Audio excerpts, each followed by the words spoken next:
नाज़रीन अस्सलाम वालेकुम। सियासत टीवी के खुसूसी प्रोग्राम खबर ख्याल में आपका खैर मकदम है। मैं मोहम्मद रियाज अहमद और मेरे साथी सैयद सज्जादुल हसनैन।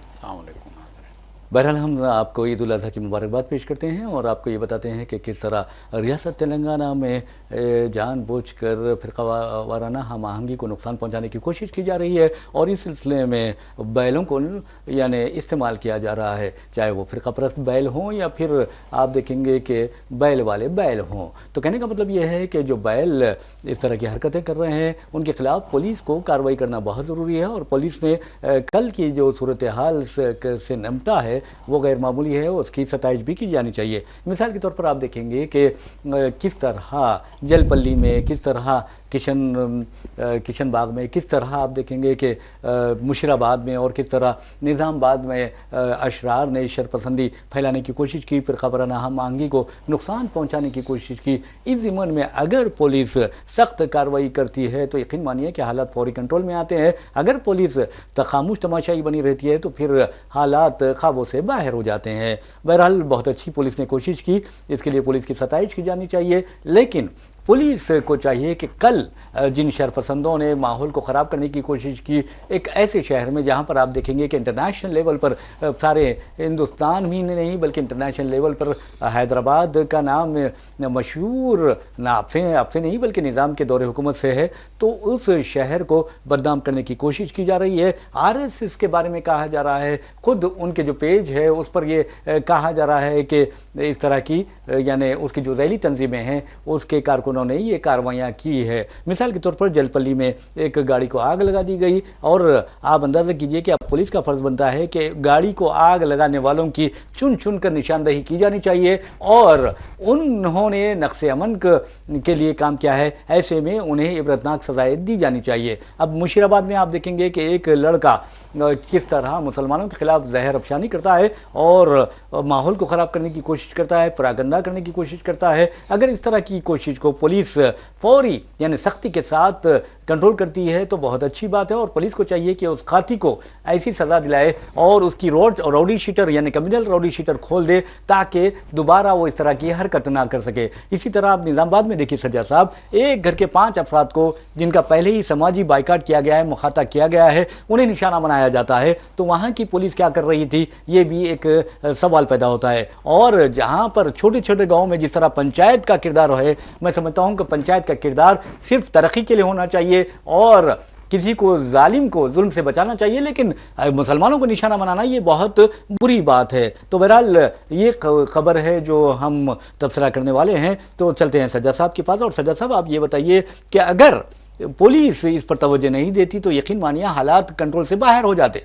जी बिल्कुल, देखिए जिस तरह का हैदराबाद में गुज़िश्ता शब ईद के दूसरे दिन के शब जिस तरह का हंगामा किया गया, मुनज़्ज़म तरीके से जिस तरह की शरंगेज़ी की गई, गौरक्षा के नाम पे, बजरंग दल के नाम पे गुंडों ने जो है जिस तरीके से वहाँ पे जो है गाड़ियों को आग लगाई, इश्तियालंगेज़ नारे लगाए गए, राह चलते लोगों को मारा पिटा गया, बहुत सारे जो है लोग, एक गाड़ी को जो है संगबारी का निशाना बनाया गया, बहुत सारे लोग ज़ख्मी हुए हैं, इस बात से इनकार नहीं किया जा सकता। और फिर मुशीराबाद में किस तरह से जो है एक नौजवान ने शरंगेज़ी की, जिसके बाद लोगों को सड़कों पे आना पड़ा और पुलिस को मजबूर करना पड़ा उसको गिरफ़्तार करने के लिए। लोग बड़े पैमाने पे जब सड़क पे निकले और पुलिस स्टेशन के सामने एहतजाज किया तो तब जाके उस नौजवान को हिरासत में लिया, पुलिस की जानिब से लिया गया। जी। तो ये जितनी भी गुज़िश्ता शब शरंगेज़ी हुई है, जितने भी हालात वहाँ पे जो है गुज़िश्ता शब अंजाम दिए गए हैं, DCM वैन, यकीनन आपने जो है रियाज साहब बहुत अहम नुक्ता उठाया है कि जिन लोगों ने गाड़ियाँ जलाई हैं उनकी गिरफ़्तारी बहुत लाजमी है, उनकी हौसला शिकनी लाजमी है। अगर आज पुलिस उनको जो है नज़रअंदाज करती है या उनके ख़िलाफ़ कार्रवाई नहीं की जाती है या फिर उन्हें ऐसे ही छोड़ दिया जाता है तो फिर ये शरपसंद आगे जाके बहुत खौफनाक जो है सूरत हाल इस शहर की पैदा कर सकते हैं। उनके हौसले बुलंद होंगे, उनको और जो है एक हौसला मिलेगा कि आगे भी वो जो है इस तरह से गाड़ियों को निशाना बना सकते हैं, जला सकते हैं गाड़ियों को। बहरहाल जो हो रहा है हम देख रहे हैं कि इससे पहले से भी जिस तरह से शहर के अतराफ़ में जो है गाय लाने वाली, मतलब एक बड़े जानवर लाने वाली गाड़ियों को जो है निशाना बनाया जा रहा है। जी जी। और गौरक्षा के नाम पे जो है जिस तरह से टोलियां वहाँ पे गुंडागर्दी कर रही हैं, जिस तरह से टोलियां, अफसोस का मुकाम है कि एक रुकनी असम्बली भी जो है उन टोलियों के साथ वहाँ पे गुंडागर्दी करता नज़र आता है, बीजेपी का एमएलए। तो ये क्या हो रहा है? यकीनन ये क्या चीफ मिनिस्टर की जिम्मेदारी नहीं है, रियासत तेलंगाना की हुकूमत की जिम्मेदारी नहीं है कि वो ये देखे कि आखिर यहाँ पे हो क्या रहा है? बिल्कुल इस तरह की इश्तियाल अंगेज़ी यहाँ कैसे हो रही है और इस इश्तियाल अंगेज़ी को रोका कैसे जा सकता है, ये देखना देखिए हुकूमत की जिम्मेदारी है। अगर बीजेपी कुछ लोगों को, कुछ गुंडों को उनकी सरपरस्ती करती है, उन्हें पैसे देके जो है इश्तियाल अंगेज़ी के लिए उकसाती है, उनको जो है जगह जगह खड़ा किया जाता है, उनसे जो है फसाद बर्पा करने का काम लिया जाता है, नुक्स अमन को जो है अमन को नुक्स पहुंचाने का काम लिया जाता है, तो यकीनन ये तशवीश की बात है। और मुस्तक़बिल में इस तरह के हालात ना पैदा हों। देखिए ईद बारात जो भी होते हैं वो इसलिए नहीं होते कि आप जो है इस तरह से नक्शे अमन करें, इस तरह से जो है आप इश्तियाल अंगेज़ी करें, इस तरह से लोगों को मारें, इस तरह से जो है हमला करें, आम लोगों पे हमला करें। ये जो है अगर ये हो रहा है, हम देख रहे हैं कि रामनवमी आती है, हालात संगीन, गणेश जो है का जुलूस होता है, हालात संगीन, हनुमान जयंती का जो जुलूस होता है, हालात संगीन। आखिर ये जो इश्तियाल अंगेज़ियाँ यहाँ पे इस रियासत में हो रही हैं, इस शहर में हो रही हैं, और जिस तरीके से देखिए जब यहाँ पे कांग्रेस की सरकार है तो फिर ये सब कुछ यहाँ क्यों हो रहा है? देखिए हम बीजेपी की सरकार में देख रहे हैं उत्तर प्रदेश में इस तरह के हालात बनाए जा रहे हैं, हम महाराष्ट्र में देख रहे हैं बीजेपी की सरकार है तो वहाँ भी इस तरह के हालात बनाए जा रहे हैं, हम देख रहे हैं मध्य प्रदेश में बीजेपी की सरकार है तो वहाँ भी जो है गौरक्षा के नाम पे किसी ना किसी बहाने से मुसलमानों को निशाना बनाया जा रहा है। लेकिन यहाँ सबसे बड़ा सवाल ये है कि जहाँ कांग्रेस की सरकार है, अगर वहाँ भी इस तरह की जो है इश्तियाल अंगेज़ी होती है तो फिर राहुल गांधी ने जो है कन्याकुमारी से कश्मीर तक का पैदल सफ़र किया था और उन्होंने कहा था कि मैं नफ़रत के माहौल में मोहब्बत की दुकान जो है खोलने जा रहा हूँ, तो राहुल गांधी के इस मेहनत का, इस मैसेज का और इस जो है पैगाम का आखिर मकसद क्या था? बिल्कुल सबसे बड़ा सवाल ये है। जी जी जी। बहरहाल नाज़रीन, आपको बता दूं कि जहाँ तक राहुल गांधी की बात की है, राहुल गांधी ने ये कहा था कि नफ़रत के बाज़ार में मोहब्बत की दुकान खोलूंगा, लेकिन अफसोस की बात यह है कि जहाँ जहाँ कांग्रेस की हुकूमत है इस तरह के वाक़यात अगर पेश आते हैं तो फिर सवाल राहुल गांधी से भी किया जा सकता है कि आखिर कांग्रेस क्या कर रही है, कांग्रेस हाईकमान क्या कर रही है। और दूसरी अहम बात है, रेवंत रेड्डी से भी अब ये सवाल होने लगा है कि आखिर यहाँ तेलंगाना में किस तरह के हालात जो पैदा हो रहे हैं उसके लिए कौन जिम्मेदार है? क्या निफाज कानून की एजेंसियाँ खामोश बैठी हुई हैं? क्या वो इस तरह के गुंडों की निशानदेही करते हुए उन्हें गिरफ्तार नहीं कर सकती, उनके खिलाफ सख्त क़वानीन के तहत मुकदमात दर्ज नहीं किए जा सकते? अब मिसाल के तौर पर आप देखिए कल जो जलपल्ली में वाक़या पेश आया है, कानून को कोई भी हाथ में नहीं ले सकता, चाहे वो वज़ीर-ए-आज़म नरेंद्र मोदी हो या बीजेपी का कोई चीफ मिनिस्टर हो, कोई कानून को हाथ में नहीं ले सकता। बल्कि हिंदुस्तान में कानून है, दस्तूर है और इसकी बालादस्ती है, उसके बावजूद भी आप देखेंगे कि आप गाड़ियों को आग लगा रहे हैं, लोगों पर हमले कर रहे हैं और सोशल मीडिया पर एंटी मुस्लिम पोस्ट कर रहे हैं। तो इसका मतलब यह है कि आपका मकसद ठीक नहीं है, आप जानबूझकर माहौल को परागंदा करना चाहते हैं, पॉल्यूटेड करना चाहते हैं, आलूदा करना चाहते हैं और इश्तियाल अंगेज़ी के जरिए माहौल को जहर आलूद बनाना चाहते हैं। अब कल जो कि आप जलपल्ली में जो गाड़ी जलाई गई है, और अगर आप अंदाजा कीजिए कि अगर उसमें ड्राइवर को बंद कर दिया जाता तो बहुत बड़ा सानहा होता, हालात किस कदर खराब होते। और वहां पर जो नारे लगाए जा रहे थे, हाथों में लाठियां थी, तलवारें थी, यहां तक कि आप देखेंगे कि किस तरह इश्तियाल अंगेज़ नारे लगाए गए। अब क्या वहां के जो वीडियोस मंजर आम पर आए,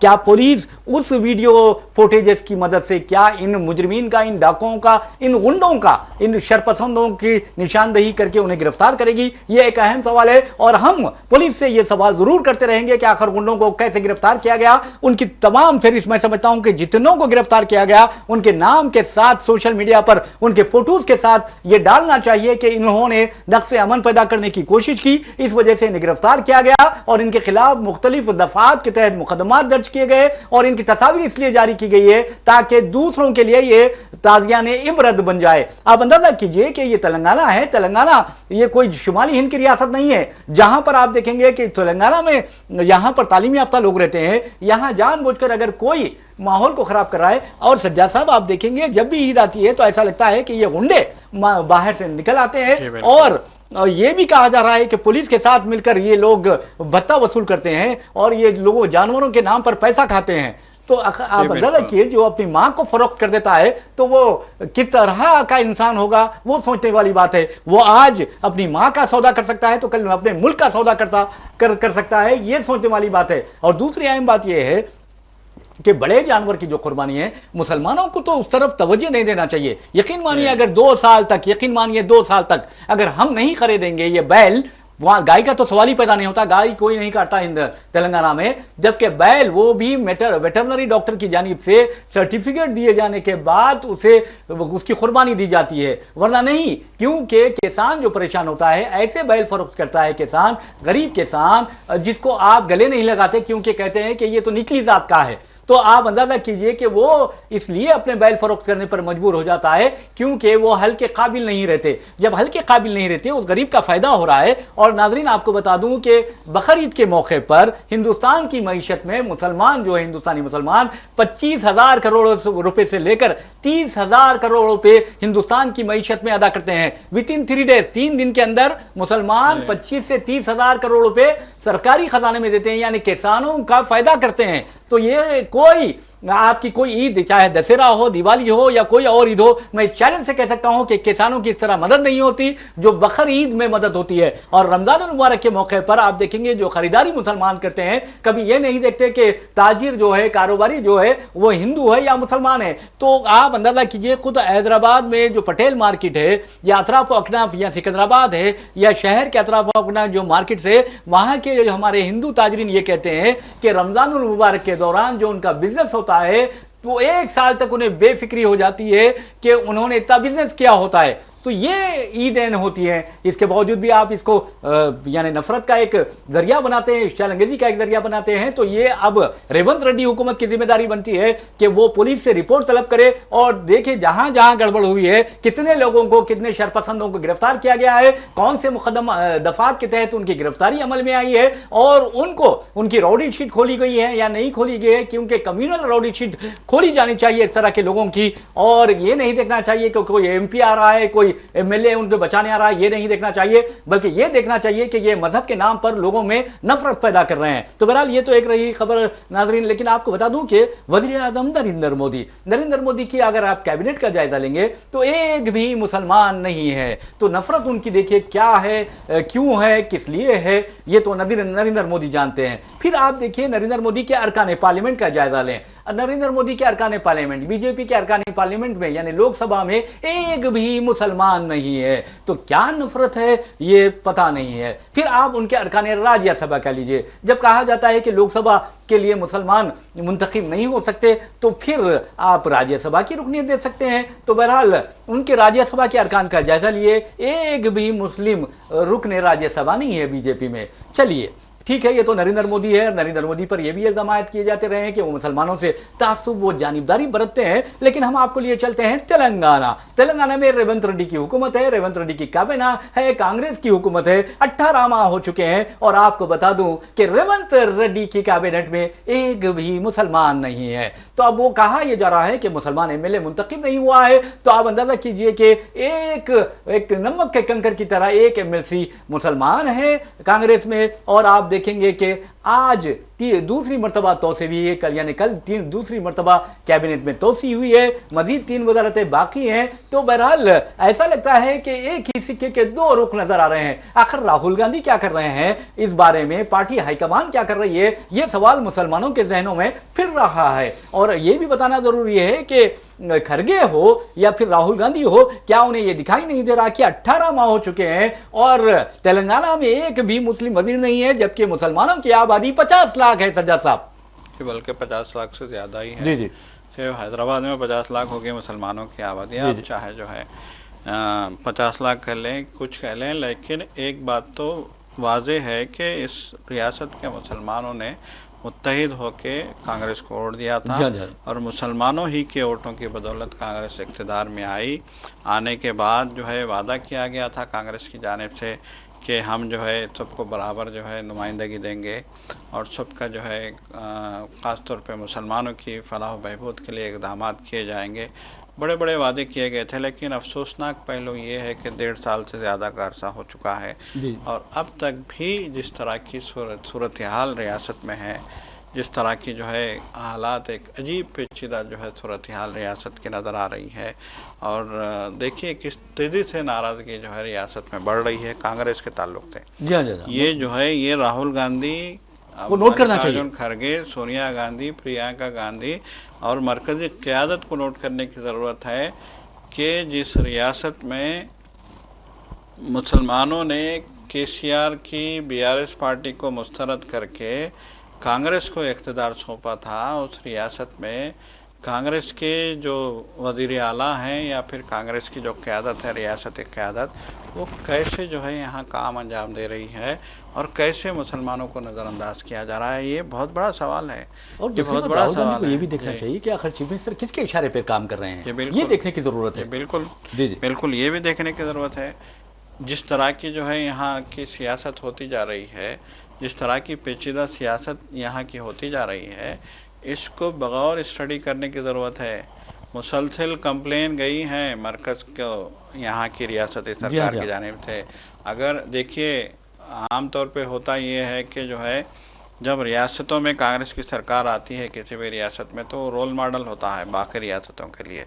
तो आप में और बीजेपी में कुछ तो फ़र्क होना चाहिए। जी हाँ, जी हाँ। राहुल गांधी ने जब कहा कि मोहब्बत की दुकान हमारी लड़ाई नज़रिए की लड़ाई है, दो टोक अंदाज में राहुल गांधी कर रहे हैं कि हमारी लड़ाई नज़रिए की लड़ाई है, हम आरएसएस के नज़रियात से जो है मुतसादिम हैं, हम आरएसएस के नज़रियात को जो है इस मुल्क से ख़त्म करना चाहते हैं। तो जब आपकी नज़रिए की लड़ाई है तो इस लड़ाई में आपकी रियासतें किस हद तक जो है कांग्रेस के नज़रिए पे काम कर रही है। समाजी इंसाफ की जरूरत है। क्या समाजी इंसाफ हुआ है? बिल्कुल, आप बिल्कुल। काबीना का जायजा लेंगे सज्जा साहब। अब देखिए अभी 3 वजारतों को पूर्ण करना बाकी है, 13 आप कर चुके हैं और आप अंदाजा कीजिए कि एक भी मुसलमान नहीं है, जबकि मुत्तहिदा आंध्र प्रदेश में तारीख रही है कि मुसलमान के बगैर काबीना तश्कील नहीं पाती थी। उसी तरह आप तेलंगाना में देखेंगे कि केसीआर ने महमूद अली को डिप्टी चीफ मिनिस्टर बनाया, वजीर दाखिला बनाया, ये बहुत बड़ी बात है। उनके 2-2, 3-3 अरकान जो होते थे MLCs, वो अरकान कानून साज काउंसिल मुसलमान हुआ करते थे। और आपके पास एक है मुसलमान, वो भी यानी नमक का कंकर जिसे कहा जा सकता है, और आप एक मुसलमान को भी नज़रअंदाज करते हैं। देखिए पहली बार आपने जो है काबीना में तौसीक की थी हुकूमत साजी के बाद, तो उस वक़्त आपने जवाब ये पेश किया था कि चूँकि ना MLA मुसलमान है ना MLC मुसलमान है, इसलिए हम मजबूर हैं। जी हाँ, हम जो है इसलिए हम मुसलमान को वज़ीर का दर्जा नहीं दे पा रहे हैं। लेकिन जब आप दूसरी बार आपने काबीना में तौसीक की, तो उस वक्त एक मुसलमान MLC आपकी पार्टी में मौजूद था।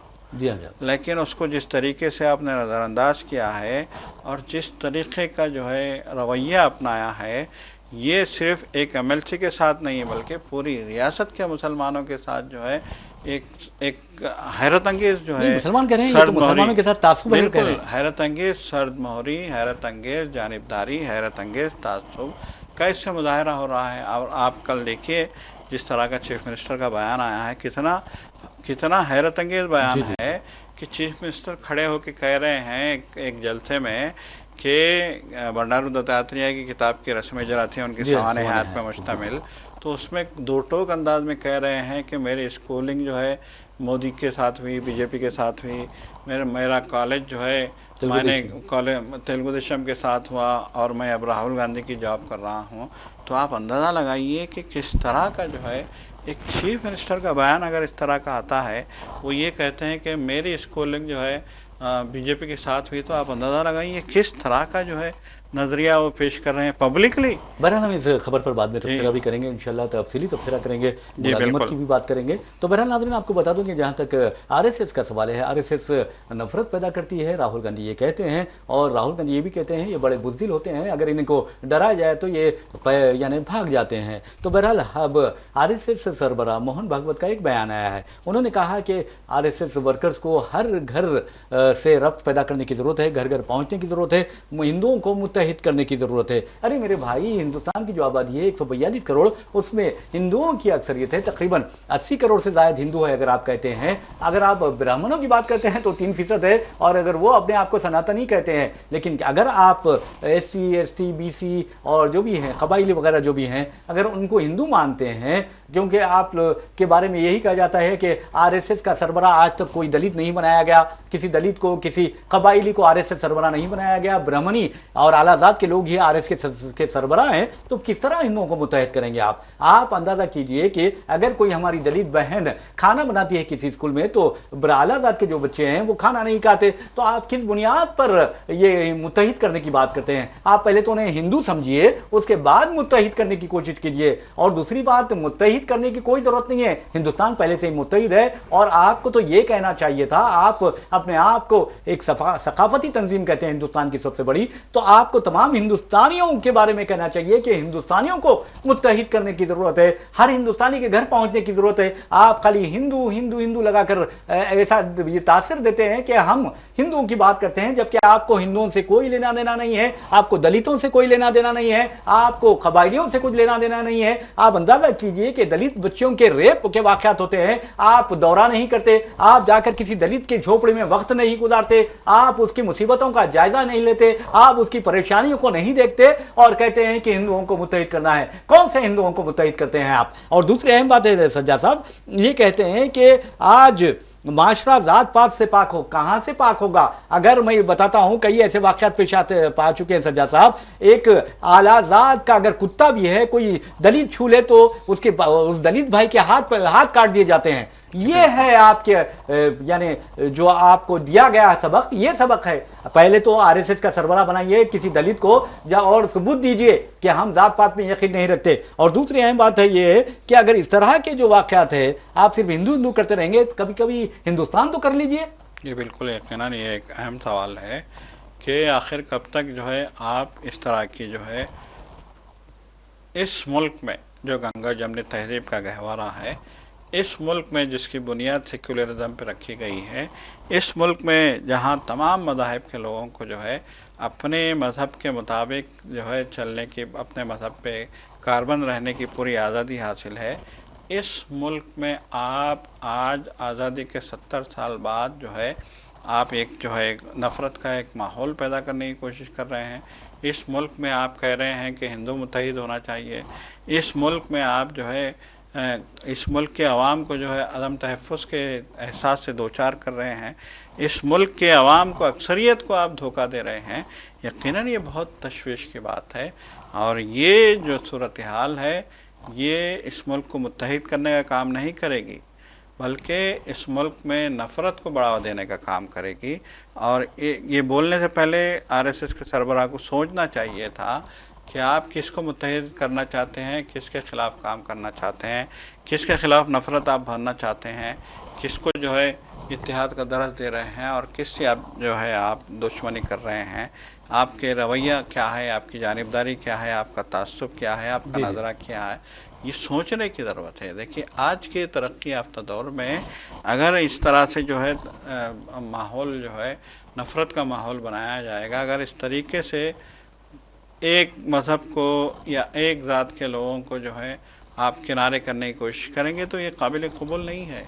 इस मुल्क के लिए भी, इस आइन के लिए भी, और इस मुल्क के आवाम के लिए भी ये चीज़ बिल्कुल भी काबिल क़बूल नहीं है कि वो एक दूसरे के साथ दस्तों गिरेबान रहें, वो माहौल को जो है आतिशी बनाते रहें, वो माहौल में जहर घोलते रहें। देखिए आज इतने जो है इस मुल्क के हालात इतने ख़राब हो गए हैं कि 2 वक्त की रोटी के लिए आवाम परेशान है। तो आखिर आवाम को आप किस तरह का, आप रोटी तो दे नहीं सकते, आपकी हुकूमत 11 साल तो यहाँ पे जो है इक़्तिदार में है, लेकिन 11 सालों में आपने कितनी नौकरियाँ दी हैं, कितनी खुशहाली लोगों को दी है, लोगों को कितना जो है आपने रोज़गार दिया है, कितना खाना दिया है आपने लोगों को। आज भी सर्वे रिपोर्ट ये कहती है कि आधी से ज़्यादा आबादी जो है रात में भूखी सोती है इस मुल्क के, आप अंदाज़ा लगाइए।